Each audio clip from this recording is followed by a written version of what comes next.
There's been plenty of talk from the media about freedom of speech lately, especially when it comes to classified leaks and government raids. And that's, of course, fair enough. We've discussed this at length here many times.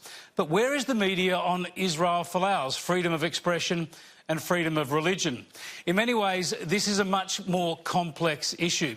Folau has lost his job, his multi-million-dollar contract and the support of much of the population because he shared his religious beliefs about homosexuals, atheists, adulterers, fornicators and others he calls sinners going to hell unless they repent. Now, Folau's GoFundMe page to raise money for a legal challenge against all this treatment has been shut down. The company has responded to public criticism, referred to its own conditions and its absolute commitment to the fight for equality for LGBTIQ+ people and fostering an environment of inclusivity. And it dumped the page, refunding more than $700,000 to people who had donated. In effect, they've said to Folau and anyone else whose views they disagree with, go fund yourself. But let's see if there is any media hypocrisy at play here. Let's have a look at some sports commentators leading the charge against Folau yesterday. This is a segment that I just want to sigh. Hundreds of thousands of dollars in donations have made its way into Israel Folau's GoFundMe account. This morning it had tipped over just over $600,000. Fitzy, ready, set, go. I'm the same as you. I'm just exhausted by the whole thing. But I'll just say this. Look, I think people say, Australia was divided, and I think there was some truth in that Folau probably had 30% support. I think after this GoFundMe, most of Australia went, what? Seriously? That's not what GoFundMe is for. GoFundMe is for worthy causes where the people need money and they can't support it. So they approach the community and they say, listen, I've got nothing in my pockets, I've got a tumour, can you help me? And people go, well, that's a really good thing to do. So they do it. That's what GoFundMe is for. So, former Wallaby Peter Fitzsimons sets the standard on what is appropriate for a GoFundMe campaign. Charitable causes, it seems, not political issues or legal cases for those with means. Presumably, that would rule out the campaign launched last year to fund defamation action by Green Senator Sarah Hanson-Young against fellow Senator David Leyonhjelm. No. Fitzsimons seemed to be on the other side of that debate.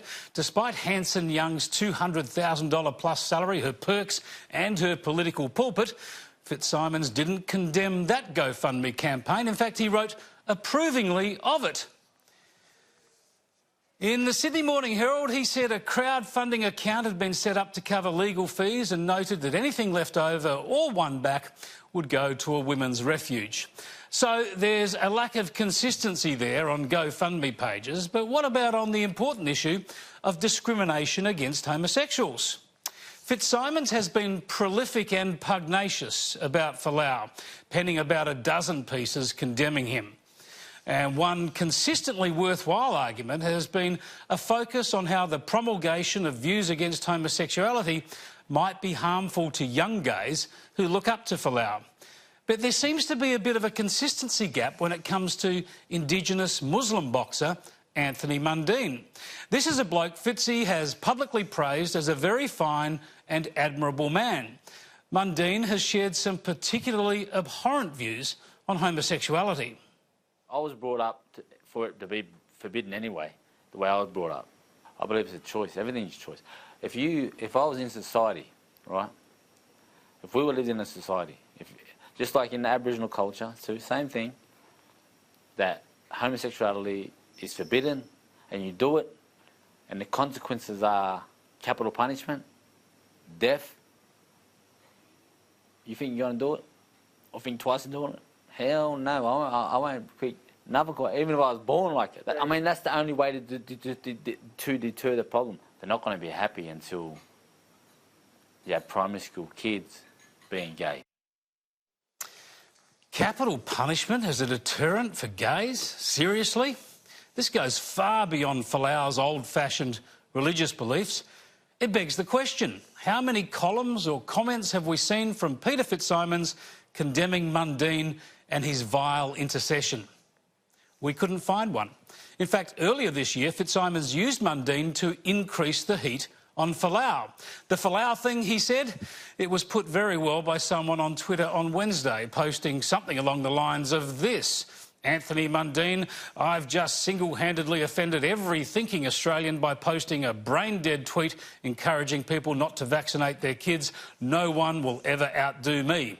Israel Folau, hold my beer. To be fair, there was this tweet from last year where Fitzsimons responded in the debate about the Folau fallout by noting that Anthony Mundine expressed similar antediluvian views a few weeks back, presumably based on the Quran, and equally caught, dare I say, hell. Yes, Peter, but did he catch a column from you? Did he catch a dressing down or a dissection from you? Did you hound Mundine from his job, from a contract, or from his career? Did you mock Mundine's religion and his fellow adherents? We couldn't find an example of Fitzsimons doing that. Perhaps we should start a GoFundMe page for a detailed search.